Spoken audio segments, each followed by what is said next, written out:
Hey, thanks so much for checking out another project video. My name is Mitch and you're watching Made by Mitch, and today I'm going to show you how I made this custom range hood. So let's check it out. It's been a while since I put out a video, but we're updating our kitchen and I wanted to show you a couple of the things that we did. So for this range hood, the first thing I did was we had to just install the range hood that we purchased. I'm not going to get into all those details, but it is different for each range hood. Now I did pipe out the exhaust vent in the back of it, and everything's done in that way. So we're just going to be focusing on boxing in the current range hood that we have. So the first thing I did was I cut all the 2x4s up. I constructed everything out of 2x4s.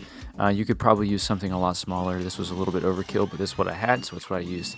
But the first thing I did was I just cut all of these to length, and then I'm using pocket holes to fasten this together. Now the first thing I'm making here is a platform that everything else is going to rest on.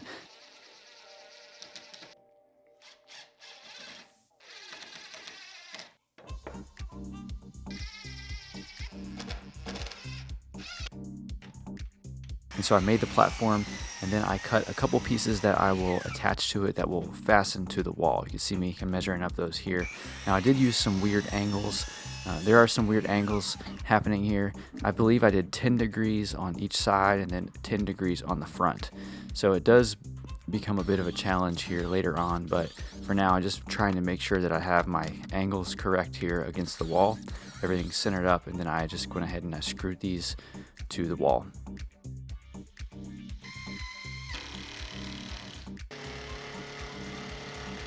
Next thing I had to do is I just needed to add a little bit of extra bracing.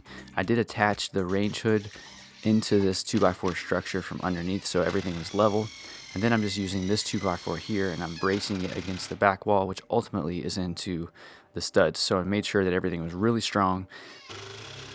And now this board that I'm adding is part of the 10-degree pitch that's going to be in the front.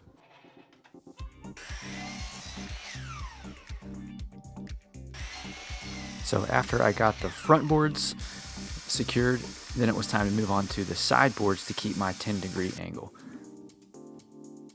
Then I had to rip off a little bit of one side of each of these boards just to be able to make room. And then I had to cut off the top of this. You can see the angle I'm cutting right here, so that way it would fit in there. The goal is to keep this 10-degree angle on both sides and the front. And whatever I had to do to keep that angle is what I did. So I had to cut off one side, and whatever it took, I had to make sure to do that. And then I just fastened all those boards together. And now it is time to move on to the actual shiplap that would cover these boards. And this is where it got a little bit weird with angles, because I've got a 10-degree one way, and then I've got a 45-degree miter in the corners.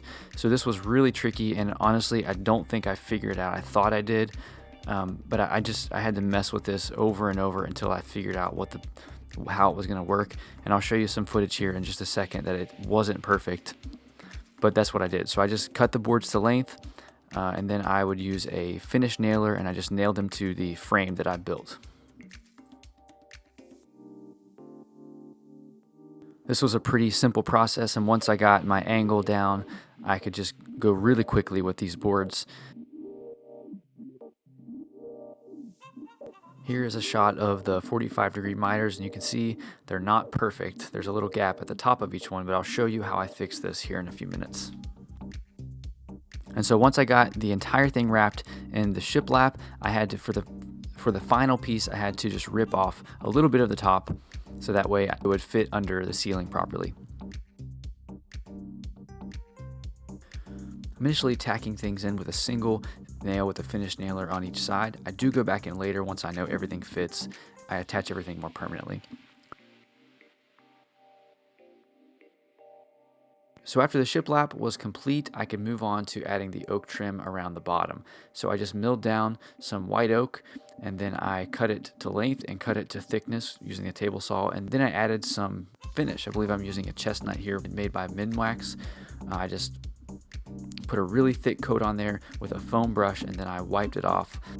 I only did this once for each board because I thought it turned out great, the color that I got, and it's exactly what I was looking for. So you can do whatever color you want for this process.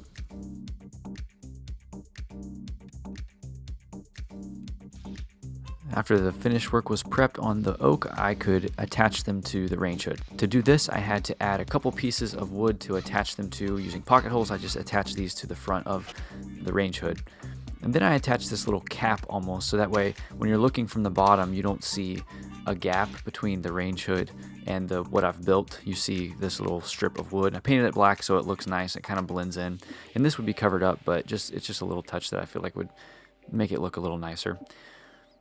After this, I used the miter saw to cut miters in the oak. And then I used a finish nailer and attached these all the way around. I was wondering if this was going to be strong enough to hold the weight of these pieces of wood, but it most definitely was. Once I attached everything together and then I attached them to each other, it was plenty strong enough. So the next thing to do was to get all of the trim pieces added. So I just cut these to length all around the top against the ceiling. I used a 1/4 round and then I used the finish nailer to put those on. And where I messed up on those miter corners of the shiplap, I got these small strips of pine and I boxed in the corners so you couldn't even tell that there was a problem once I got finished with that. I also put these up against the wall to help hide the seam along the wall.